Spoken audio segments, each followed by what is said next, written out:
Na manhã desta quinta, forças militares russas iniciaram uma ampla invasão da Ucrânia.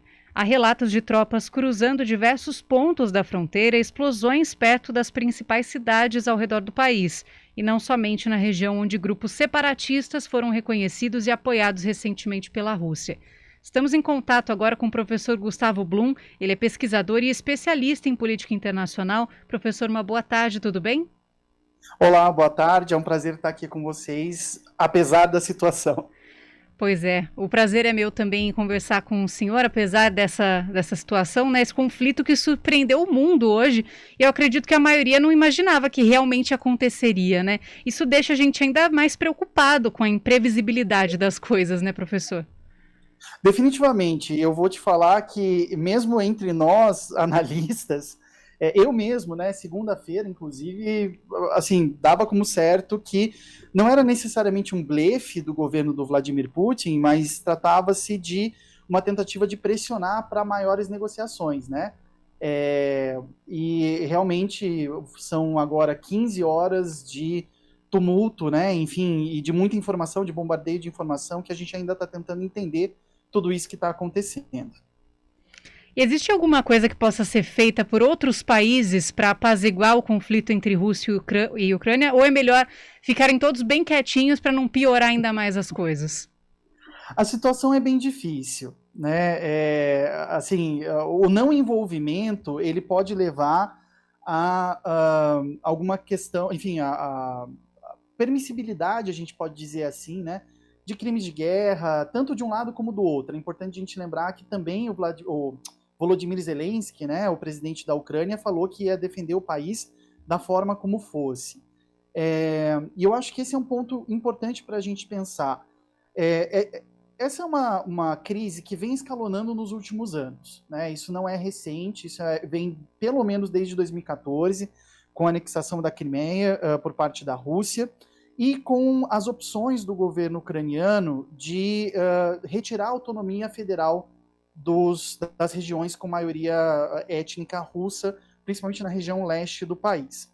O problema é que o que a gente está percebendo desde ontem, né, na verdade, durante essa manhã e a tarde de hoje, é que os ataques que estão sendo feitos não estão sendo ataques relacionados apenas à proteção dessas regiões. Né? Parece que, pelas poucas informações que a gente tem tido acesso, a gente está tendo uma onda de ataques aéreos, né, que estão tentando atacar por meio de mísseis a infraestrutura de segurança e defesa do governo ucraniano, e para permitir que os tanques, né, russos entrem no território ucraniano sem ter nenhum tipo de problemática. Né? A manchete da hora é que as forças russas estão próximas de Chernobyl, por exemplo, e aí a coisa fica um pouco mais complexa, né? Aquela planta nuclear do acidente que aconteceu em 82, né? E aí a gente já não sabe direito o que pode acontecer se houver algum tipo de embate lá naquela região, né? Assim como em outras da Ucrânia. E existe muita influência russa na Ucrânia, né? Há inclusive territórios com aspirações separatistas que desejam anexação ao território russo. Por qual motivo isso? Essa região disso que a gente chama de espaço pós-soviético, né? Ou seja, essa região que vai desde a Ásia Central, ali com o Cazaquistão, Tadiquistão, Quirguistão, enfim, até os países bálticos, Letônia, Estônia, Lituânia, passando, né, pela Bielorrússia, pela Ucrânia, pela Geórgia, enfim, ela tem uma herança difícil desse período de dissolução da União Soviética. Porque esses são territórios que têm grandes maiorias, pequenas maiorias étnicas. O que a gente diz quando a gente quer falar isso, né? São regiões em que a gente tem, por exemplo, 65% da população ligado etnicamente a algum grupo, né? Os outros 35%, por exemplo, não conseguem superar esses 65%. Digamos, há em regiões da Ucrânia, por exemplo, em que a gente tem 55% da maioria que é ucraniana étnica, enquanto que os outros 45% são compostos por búlgaros, gregos, russos, tátaros, enfim, um conjunto enorme de etnias.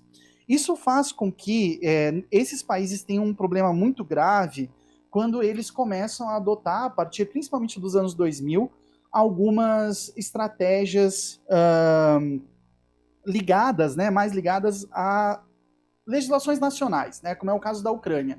A Ucrânia, ela era uma federação, né, muito parecida com o Brasil, ou seja, as regiões têm uma certa autonomia. Você tinha regiões governadas pela capital, Kiev, e você tinha essas regiões mais ao leste, como a Crimeia, Donetsk e Luhansk, que eram regiões que eram governadas regionalmente, né? Faziam parte da Ucrânia, mas estavam governadas regionalmente. Mais ou menos como o Distrito Federal, né? A gente tem 26 estados e o Distrito Federal aqui no Brasil. O Distrito Federal não é a mesma coisa que um estado, né? Ele tem outras características. Então, mais ou menos nessa relação entre diferentes figuras administrativas. A partir de 2004, com a Revolução Laranja, e principalmente em 2014, com a derrubada do governo do Petro Poroshenko, o governo de Kiev começa a retirar essas autonomias. E é a partir daí que os grupos dessas regiões de maioria étnica russa começam a se voltar mais para Moscou. A Rússia, é importante dizer aqui, tem adotado uma política bem ambígua. Tá? Eles têm uma política, inclusive, chamada de passaportização. Ou seja, da mesma forma como aqui no Brasil, muitas pessoas vão atrás da cidadania europeia, né, para ter o passaporte e tudo mais, eles fizeram isso com as populações russas, né, etnicamente russas, de países como a Bielorrússia, como a Letônia, Estônia, Lituânia, Cazaquistão, e também ali na Ucrânia com muita força. Né? Isso faz com que a pessoa seja cidadã dos dois países e traz uma dificuldade, né? Ou seja, se um governo ataca um cidadão que tem duas nacionalidades, ele está atacando também o outro país. Juridicamente isso é bem complexo, né? E traz as consequências que a gente está observando hoje nessa confusão de política e de tentar entender, né, não necessariamente quem está certo, porque a guerra é sempre um horror, né, mas quem está, digamos assim, do lado direito e quem não está. E o Brasil pode enfrentar alguma consequência desse conflito? O presidente Bolsonaro esteve recentemente num encontro cordial com Putin. Isso pode ser visto ou interpretado como apoio pelos aliados da Ucrânia? Eu acho que, bom, hoje de manhã a gente teve uma declaração do vice-presidente Hamilton Mourão dando apoio irrestrito à Ucrânia, né? O problema é que os outros países que estão envolvidos nessa discussão, como Estados Unidos e Rússia, estão numa relação um pouco de maus bofes com o Brasil. Aí você lembrou muito bem, né, a visita recente que o presidente Bolsonaro fez à Rússia, né, ao presidente Putin, que já estava marcada desde antes, né? Acho que é importante dizer e que calhou acontecer no meio dessa confusão toda, né? Em que a gente observa essa tentativa de aproximação com relação ao Putin, mas que não é bem uma aproximação, um alinhamento automático. Acho que isso é bem importante de dizer.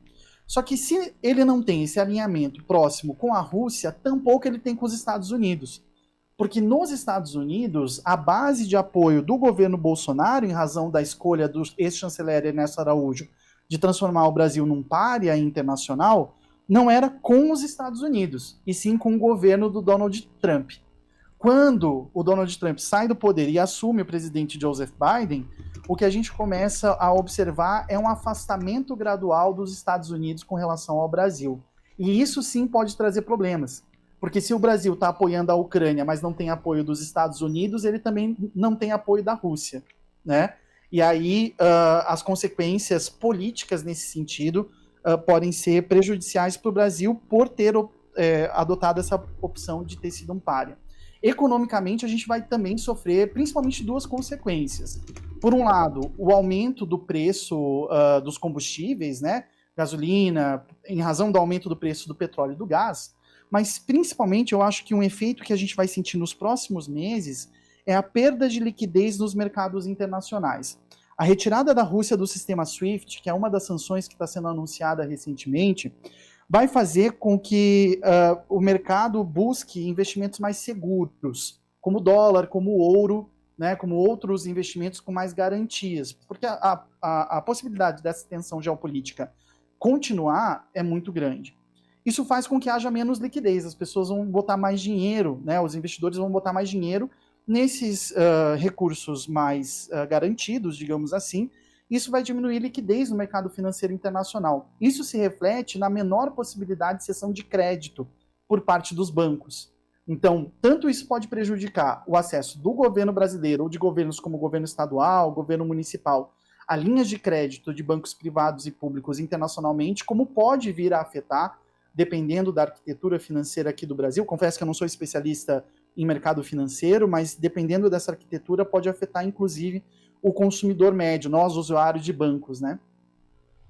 Professor Gustavo Blum, pesquisador e especialista em política internacional, muito obrigada pela sua participação aqui no Estúdio CBN. A gente sempre torcendo, né, para que tudo termine bem nessa guerra aí que acontece entre Ucrânia e Rússia. Muito obrigada.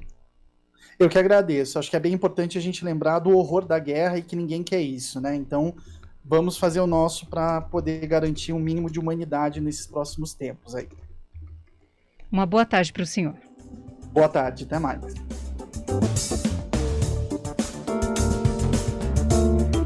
Mudando agora totalmente de assunto, a gente tem trazido aqui no Estúdio CBN